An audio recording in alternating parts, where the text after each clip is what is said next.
Well, we're now reaching the beginning of the march past, which is led by the Board of Trustees of the Royal British Legion, and a band before them. And as if you've seen this before, you'll remember this is a great mixture. Every year, different people lead off. They're applauded as they go by other members. And the range is quite extraordinary. And there are even now new groups this year joining in. The Fellowship of the Services leads off this year. It has that honor, formed in the trenches in 1916 for people who had no work or were too disabled to earn a living.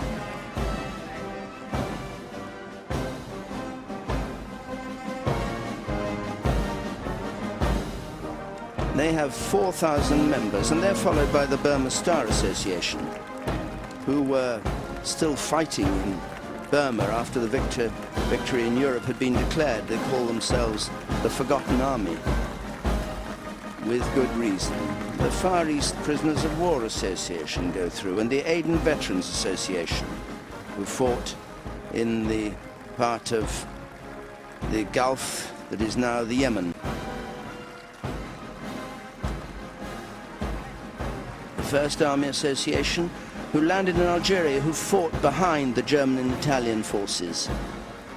When the British Eighth Army were in the Western Desert, they took part in heavy fighting in Tunisia during the winter of 42 and 3. And then the Queen's Bodyguard of the Yeomen of the Guard. They're all people who've served in the forces. They're on duty on state visits and other occasions. Their wreath bearer was in the Welsh Guards. Popski's Private Army, as it's called, mentioned in dispatches in 1945, named after Major Penyakov.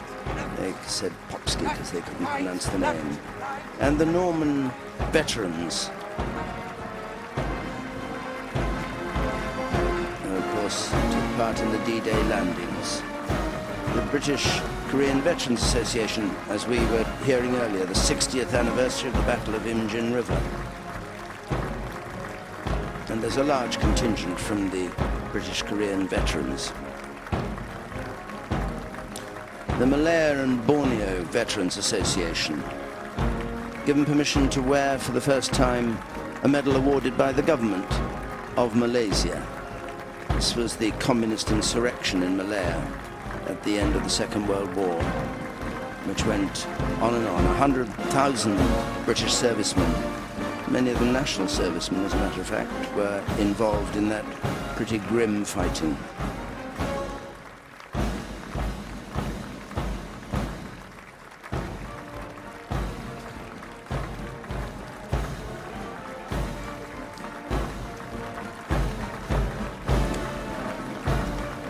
The Italy Star Association, people who served in Italy between 43 and 45. 50,000 British and Commonwealth soldiers died in Italy. And the Italy Star Association is followed by the Monte Cassino Society, one of the key battles of the taking of Italy, or the recovery of Italy, which went on between January and June in 1944.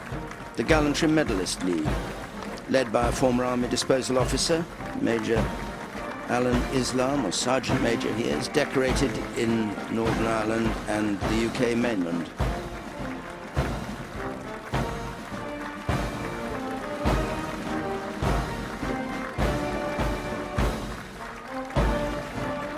Well, he would normally have been in the parade, I think, but there he is watching.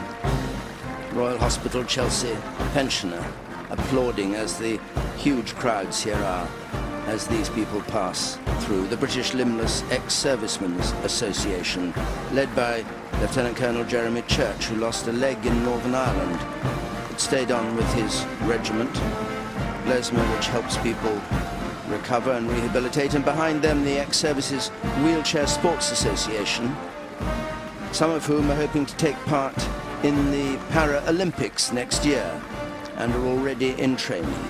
BUSA, as they're called. They were formed in 1987. The Royal Hospital Chelsea follows them, led by Colonel Baker, joined as captain of invalids, as it's called, the Chelsea pensioners, who give up their army pension to live in the hospital, which is run on military lines. If you've ever been there, it's like being in a barracks, but a very comradely, friendly atmosphere, and of course they are hugely admired and applauded wherever they go.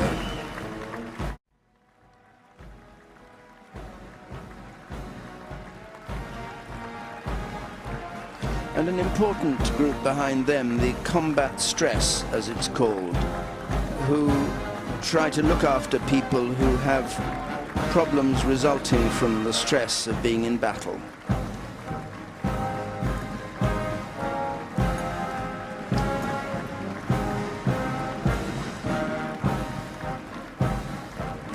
This is a courageous attempt to try and deal with and take seriously the issue of combat stress.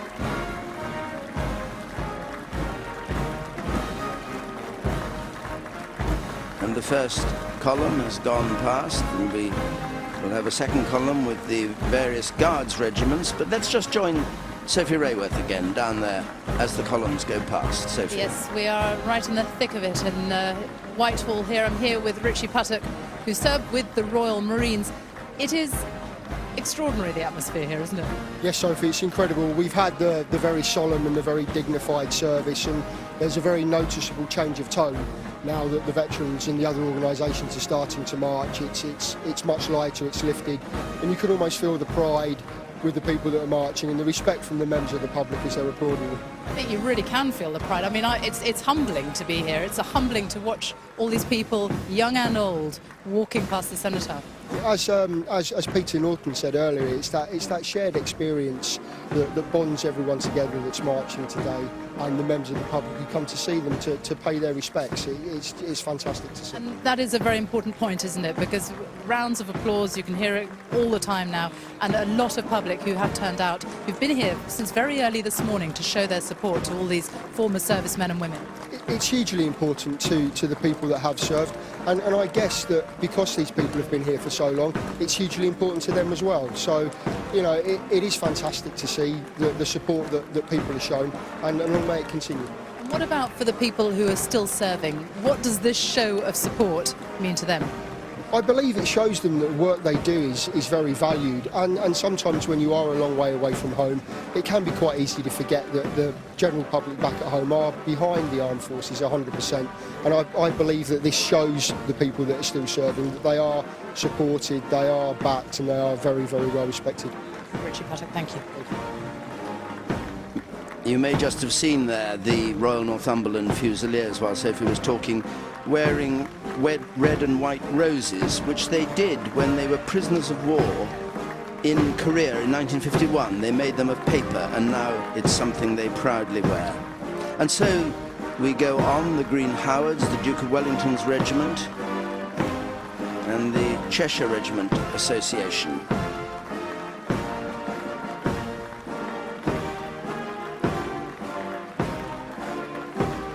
The red and white hackles of the Royal Northumberland Fusiliers.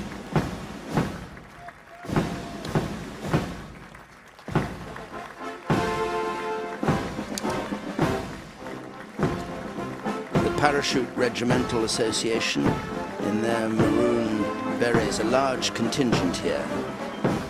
8 Parachute Regiment members have died since last Remembrance Sunday, but the first big raids by the Parachute Regiment, Italy, Sicily, North Africa, and the 1st Divisional Airborne Operation, the landings in Normandy.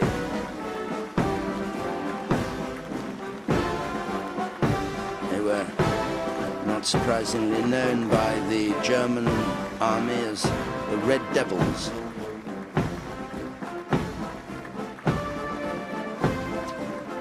The Special Air Service Regimental Association follows them. The Royal Scots Regimental Association. Applause there from the General who was putting his wreath on the Cenotaph earlier on. the Black Watch Association now. We may be able to see the familiar figure of Joe Hubble leading them. 25 battalions of the Black Watch served in World War I. They got battle honours in Mons and Ypres and Loos and Somme and the Hindenburg Line. And then in the Second World War, famous for the breakout from Tobruk, where their pipe major played almost continuously for 22 miles under heavy fire. And the Gordon Highlanders. There among them carrying the wreath, the Queen Mother's former piper, Pipe Major John Spoor.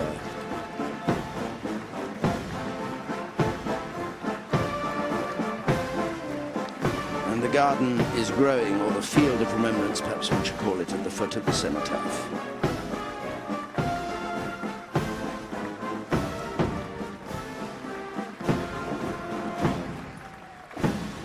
Prosaic perhaps, but vital, the Army Catering Corps Association, still feeding troops in Afghanistan. Created in 1941 when they realized that the food provided by individual regiments wasn't adequate and you needed a proper part of the army or special service to do this. And the Royal Pioneers follow them, an armed labor force whose job was to guard prisoners and move stores and make roads and airfields. REME, the Royal Electrical and Mechanical Engineers Association. Left, right, left, left. They're in Afghanistan. They have 600 engineers out there at any one time. There's a father and son marching here with 50 years service in the REME between them. They were formed in 1942. And one of their first major operations was at the Battle of El Alamein.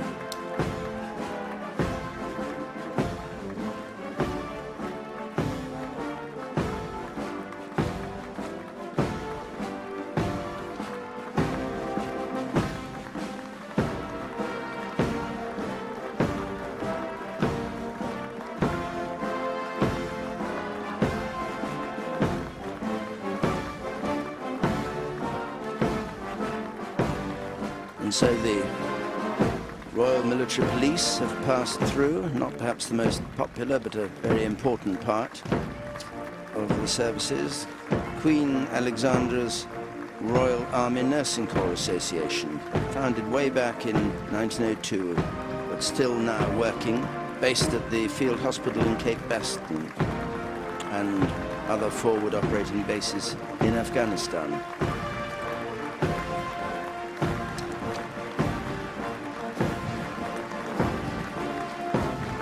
And the head of the column is now reaching Horse Guards. This is where we are now. Because the march past, as I said, doesn't end at the Cenotaph. It goes down the bottom of Whitehall and comes out here where the Prince of Wales is now taking the salute. And by the way, if you want to watch that part of the commemoration this year, for the very first time after this program ends, you can, if you're watching digitally, push the red button and see the remainder of the march past, the Prince of Wales there, taking the salute on Horse Guards. And back here in Whitehall, the Gurkha Brigade Association. 200,000 Gurkhas fought in the two world wars. And there's still huge competition in Nepal. 28,000 people apply for 200 jobs each year. Famous, of course, because they have the slogan, better to die than be a coward, and they terrify the enemy with their 18-inch long kukris, the traditional weapon, the curved knife.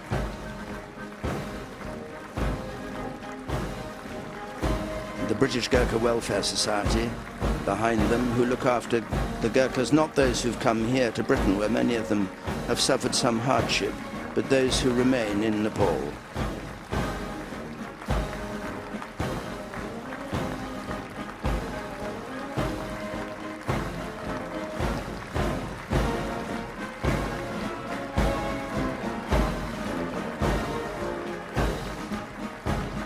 There are few people more admired and braver than those who have to dispose of the high high-threat improvised explosive devices, the IEDs, and these are the Association of Ammunition Technicians, clearly with some children of fathers who've been killed in this work in Afghanistan, some of the most dangerous work there is. They're part of the Royal Logistic Corps.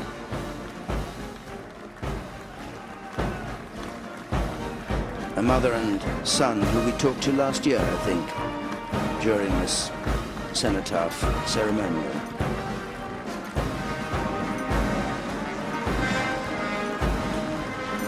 The Women's Royal Army Corps Association, the WRAC Association. In 1917, they were recruited into the army for the first time during the First World War. But now disbanded, they joined the army directly. And then the 656 Squadron Association, the Army's first operational Apache attack helicopter unit, which Prince Harry, of course, is working with at the moment. It's seen 3 tours in Helmand Province. They were deployed also in the Falklands, and in the Second World War served in India and Burma and Java and Sumatra and Malaya. With the armbands behind the Home Guard Association, the 1.5 million who volunteered to serve in the Home Guard in the event of a German invasion.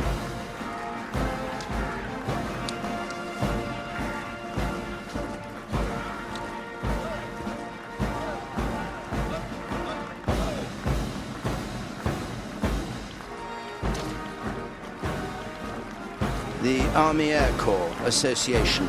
These people were crucial on D-Day because they were the people who landed the gliders at Pegasus Bridge in Normandy and allowed men of the Oxford and Buckinghamshire Light Infantry to go into battle just 20 yards from Pegasus Bridge and have many other honours to their name.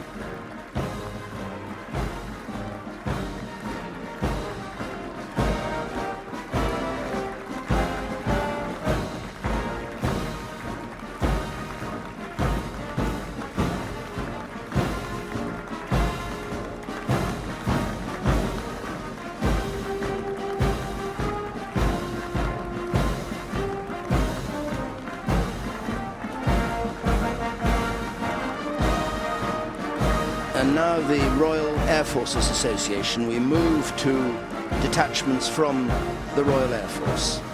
The Royal Air Force Association maintaining huge numbers in Afghanistan, part of the NATO operation this year to protect the civilian population of Libya. This is a charity, incidentally. It looks after members of the Royal Air Force. It has over 100,000 members. Claims to be the largest single ex-services association.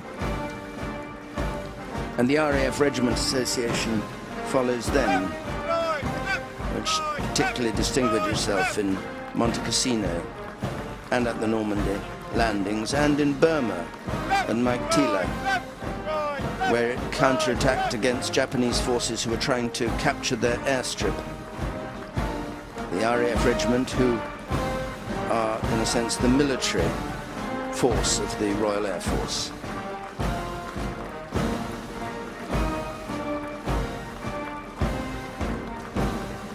The 7 Squadron Association of Bomber Command, which today operates Chinook helicopters. It's the oldest bomber squadron, formed in 1914 in Farnborough during World War I, and in the Second World War equipped with the Hampden bomber, the Stirling, and then the Lancaster, which acted as a pathfinder marking targets for other aircraft to bomb.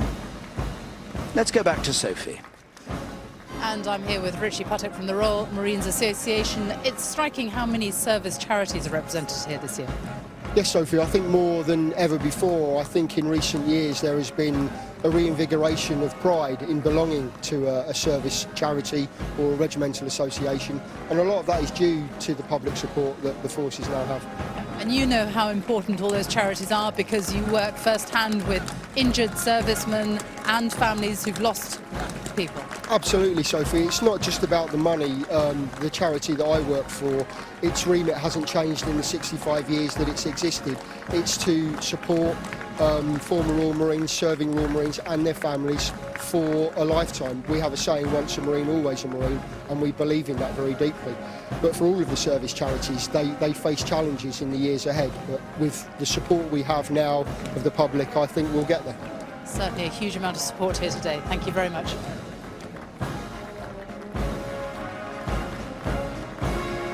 John Nichol, one of the 3 Gulf War ex-POWs, who was shot down in his Tornado and held prisoner and tortured, leads the Royal Air Force Ex-Prisoner of War Association. The majority of the members of the Ex-Prisoner of War Association were prisoners in Germany, where 10,000 airmen of the command were held, mostly in Stalagluft 3 and Stalagluft 6.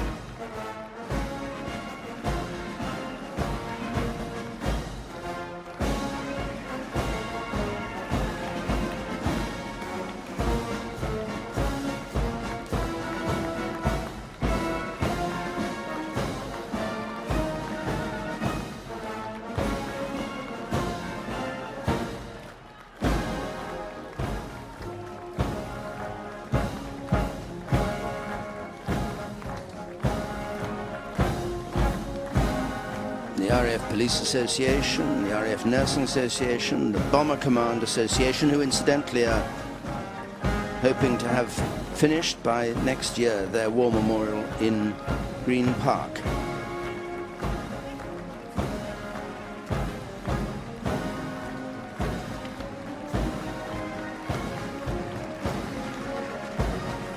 They're followed by the Royal Observer Corps and RAF Ling Association, first time on parade here, linguists who learnt Russian and other languages and served through the Cold War. And the next column is led by St Dunstan's, the charity. Its wreath bearer, Rob Long, who's just 24 years old and who was injured in Afghanistan, said had brought him back his independence.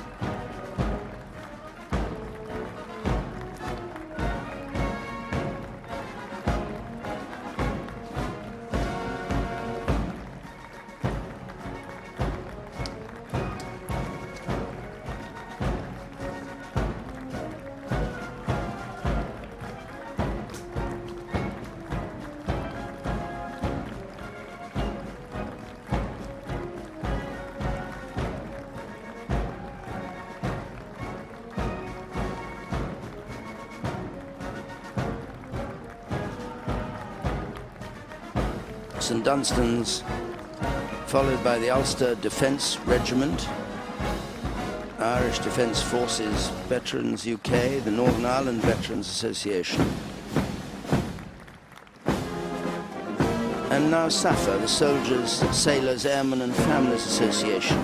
Forces helps 50,000 people a year and operates homes near Headley Court, where the rehabilitation of the Afghanistan veterans is taking place. The South Atlantic Medal Association here, Julian Thompson, who was in charge of 3 Commando Brigade, the first ashore in the operation to regain the Falklands.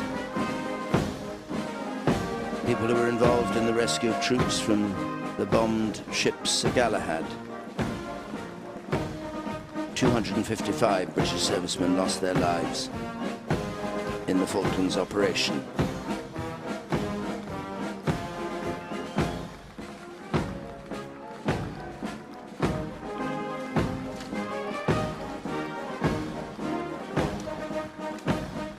The ex-Polish Combatants Association, with their red and white armbands led by Captain Klonowski.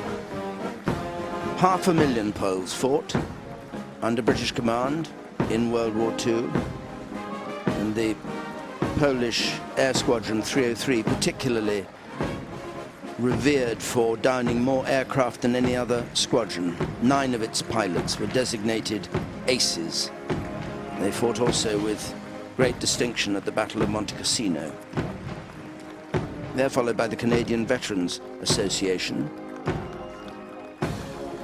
played a vital role, not just in World War I and, of course, their ground forces on D-Day, but also played a vital role in the Battle of the Atlantic, the Canadian Navy helping to secure the supply routes, which were Britain's lifeline. The Not Forgotten Association. The object of the association to provide recreation and entertainment for the war wounded.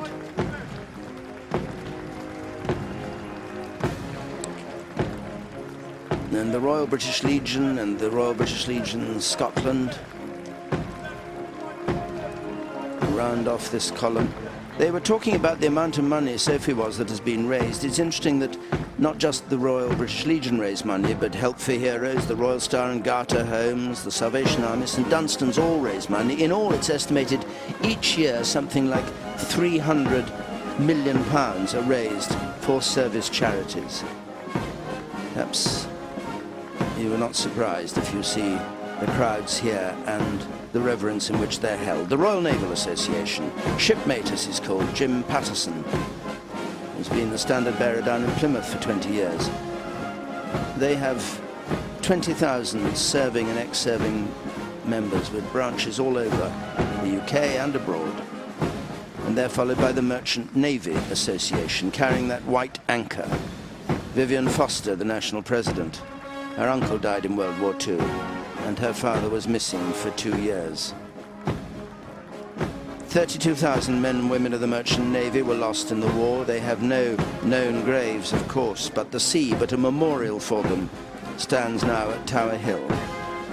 The youngest Merchant Navy serving was 14 years old, the oldest 74. The Russian convoys, and we were hearing about Loch Ewe, and the wreath layer for them, Commander Grenfell was at school with Jock Dempster, who was talking to us a moment ago.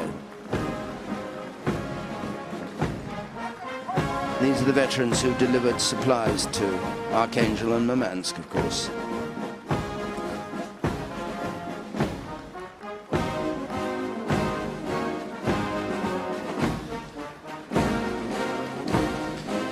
The Yangtze Incident for Ships Association is represented here. The famous Yangtze incident when the ship HMS Amethyst was held by the communist Chinese for over 3 months until it was able to escape under cover of darkness. A great story.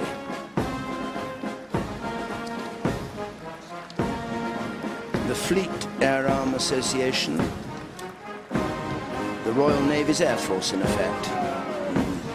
One of the most dangerous jobs flying is flying from sea, of course.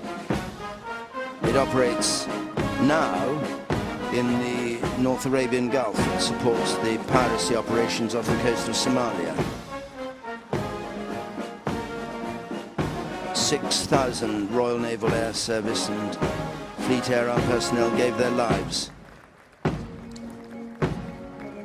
Fleet Air Arm, the Sea Harrier Associations, the Landing Craft Association, led by Ron Smith, who we were talking to earlier. Sophie was speaking to him, who had that terrifying experience of being shelled as he came ashore. He actually killed the crew of the tanks inside the tanks, and they couldn't get them out and had to go back to Portsmouth with the tanks, with their injured and dying troops inside. A very grim, gruesome story.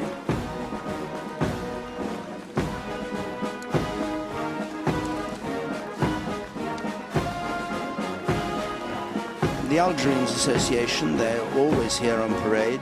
It's a fleet of minesweepers brought into service in 1942. More of them built than any other ship.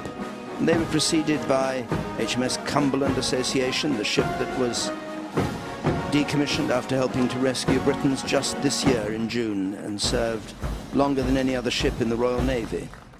And the Glasgow Association here for the first time also. Queen Alexandra's Royal Naval Nursing Service Association here, led by Chief Petty Officer Craig Stradowski. Some of them served aboard the ship Uganda during the Falklands. 1884 it was the first naval nursing sisters were appointed, and took the name of Queen Alexandra when she became president in 1902. VAD, the Voluntary Aid Detachment, Royal Naval Association, serving in hospitals as well. And then the Association of Wrens, disbanded now. Women serve alongside men without having their own special branch of the Royal Navy, but they were formed in 1920. The Royal Fleet Auxiliary Association, laying their wreath at the Falklands Memorial also. Their job to keep the Royal Navy equipped with food and fuel and weapons while they're at sea. The Royal Naval Communications Association follows them. And the Royal Naval School of Physical Training Association, new last year, and with their famous wreath with the word Gibraltar on it, the Royal Marines Association, in their green berets, blue berets with a red patch for those who aren't commando trained, but most of these clearly are commando trained, just back from Afghanistan, as we've been talking about earlier on. And also with them, United States Marine Corps League. There they are in red jackets and caps. United States Marine Corps League marching here because they march and serve alongside the Royal Marines in Afghanistan.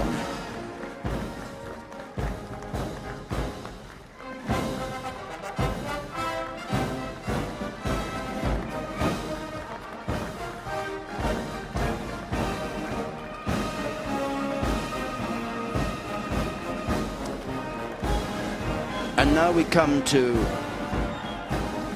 some of the civilian contingents. The Transport for London, the Bevan boys, you may spot in their white caps. The Salvation Army, offering their spiritual support and perhaps just as important, their famous cup of tea. The Bevan boys are there, the children of the Far East prisoners of war, the evacuees, the NAFI there, who on D-Day fed 500,000 troops, the Women's Royal Voluntary Service behind them. And just a reminder that these contingents are marching down here and are now, even now at this moment, going past Horse Guards. You see the Prince of Wales in the background there, and you will be able to watch this. If you push the red button, if you're watching digitally, you can see them going past here as he takes the salute. But here on Whitehall, we have to leave the march past. We've been watching a ceremony that isn't a victory parade, though many of those here have helped win important victories, which of course have changed our world. But there's been no hint of triumphalism here. This has been about remembering the 1,000 upon 1,000 who in 2 world wars and all the conflicts since, as conscripts or volunteers, fought for their country and lost their lives. And still today, in our complex world, with wars being fought that are sometimes contentious, no one doubts the courage of those who obey their orders, go to the most dangerous places on earth, support their comrades, risk, and sometimes lose their lives. All of them on this day are honored and remembered with sadness, with regret, but always with admiration and pride.